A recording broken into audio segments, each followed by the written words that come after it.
What's up, doll collectors, hobbyists, fabsome besties? I'm Toya, an adult doll collector. Welcome to my miniverse. Let's head right over to the craft table and get started. I saw this commercial the other day and there was a restaurant booth in the background, and I was like, my dolls could totally use that. So that's what we're doing today. I have some leftover cardboard. I am making this to go on my bookcase, so I have 11 inches of floor space and the walls can be 13 inches tall. So let's cut this leftover trifold to be 11 inches wide and 13 inches tall. I left one folded side attached that I can use for the floor, and we're going to trim it at 7 inches. I cut another piece of cardboard at 13 by 7 inches that we can use for a side wall. So we're making a little corner room.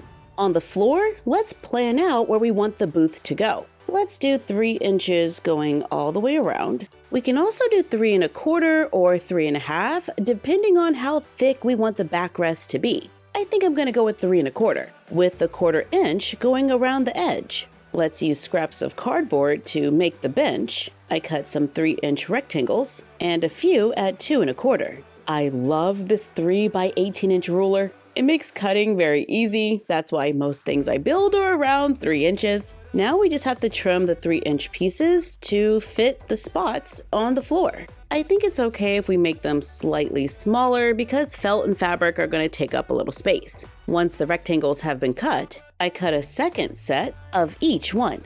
Then take one and glue the 2 1/4 inch pieces underneath to make a box. I only worried about covering 3 of the sides because I'm going to glue this side to the backrest. So let's cut another piece of cardboard that is 8 inches tall. I cut it to fit the back wall with a little bit of space on the sides. Then I cut 2 more, the width of the floor. I had to grab some more spare cardboard because the trifold is pretty much gone. And now I have all the pieces for the back of the booth. Now let's take the second set of rectangles that we cut for the seats, cut 1/2-inch strips of cardboard and glue them around the edge to make little trays. Now that everything has been cut out, we can cover the bench with fabric. I found a scrap of this fabric. I bought this years ago and I don't have much left, but this is totally the print that I want to use. But I'm not sure if it's enough fabric to do the whole bench. So let's take a little faux leather that we have left over from our doll hotel room,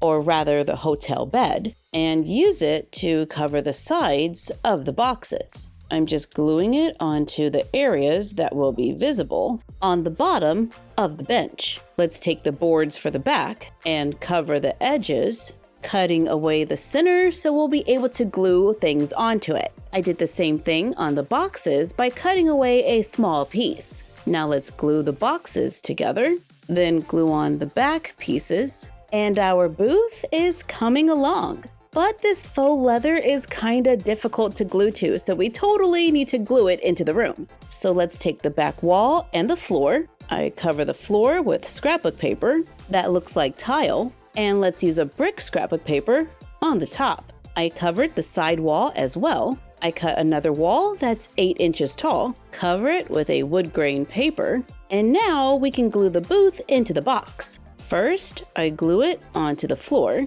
then glue the back wall, glue on the side wall with the bricks, then I add the shorter wood grain board to the other side, finishing the shorter wall. And the booth is totally coming along. Now we can take the little trays that we made. Let's line them up like they will be in the booth and cut more cardboard for the sides. These are going to be the cushions in our booth, so I picked up some felt from Dollar Tree, cover the 3 boards. I used 2 layers of felt because this felt is pretty thin. Then let's take the trays or the boxes, add some fluff to each one, then cover them with the felt to make a cushion that's pretty soft. Repeat for the other ones, then cover the cushions with the fabric, then cover the backrest to match. Glue the cushions into the box. Mine are a little snug from all the fabric, but hopefully they will fit. I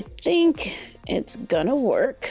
Then let's glue on the back cushions to make a comfy booth for the dolls. Let's take a scrap of cardboard, measure a couple of craft sticks going across, draw a line on the end, and trim it so that about a half of an inch goes over the cushions. Trim the craft sticks, glue them on top, glue skinny sticks or popsicle sticks around the edge. To clean it up, take a wooden dowel and cut it to 5 1/4 inches. Trace around it on the bottom of the table, then cut it out. Glue together a few wooden circles, then glue the wooden dowel on top. While that's drying, paint the table, add a layer of Mod Podge and allow it to dry. Paint the base black, then glue it into the hole under the table. To complete our booth, we can totally glue the table in place to help keep it secure, but if we don't glue it in, it will be easier to get the dolls in and out. That's a pretty nice size booth. But since we are putting this on our bookcase, we're gonna need a few faux books. So let's take some paperboard, cut a few strips the height of the box, cover them with ribbon or fabric, give them a little bend. I'm using a paper tube. We can take some ribbon and add a few stripes to make faux book spines. In the comments on some of our other videos, some of you wanted to know if we could add titles to the books. So I picked up some stickers from Michaels and let's add them to one of the books. I had to use a little tacky glue to get them to stay down, but I think it works. Glue the book spines onto the wall to make another hidden doll scene, where the dolls can enjoy a meal when we turn it around. We can decorate this space, add some art onto the walls, maybe some lights. I got this car chandelier from Five Below. I can attach it to a wooden dowel, but first, let's paint them and glue a few across the top. Then add the car chandelier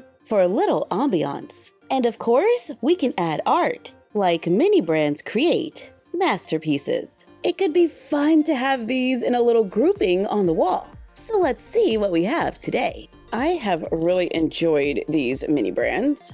I wouldn't mind if they were a little larger, but art comes in all different sizes, so they can totally still work in the dollhouse. And I am still hoping to find the easel for our art room, but this is the crate. Not what we're looking for, but if we ever build a kitchen for our restaurant, we can pretend like it's filled with fresh fruit and vegetables. Now let's see the art. Our first one is, ooh, I don't have this one, by Leonardo da Vinci. Let's rub a little paint onto the frame to bring out some of those details. Add the art to the wood frame, then add it to the other frame and use poster putty on the back to attach it to the wall. Not too bad. Okay, let's add a few more. Well, let's hope to add a few more, because if they don't match, I probably won't add it. Oh, nice frame, but doesn't match the other frame. And, yeah! Let's antique that frame and add Vincent van Gogh to the wall. And if the dolls need something to eat, we can grab Mini Brands Create MasterChef Dishes of the World and get the mystery special of the day. Then we can seat our doll in the booth, add a light overhead to make it look like the chandelier is giving off a glow, so the dolls can enjoy a meal in our new mini restaurant. That's just one booth. Thank you for joining us while we made a restaurant booth in a hidden doll room. Like, comment, share, and subscribe. Don't forget to ring the bell and follow us on Instagram and YouTube at MyFroggyStuff and Bella of MyFroggyStuff on Instagram. And we will see you next time. Bye!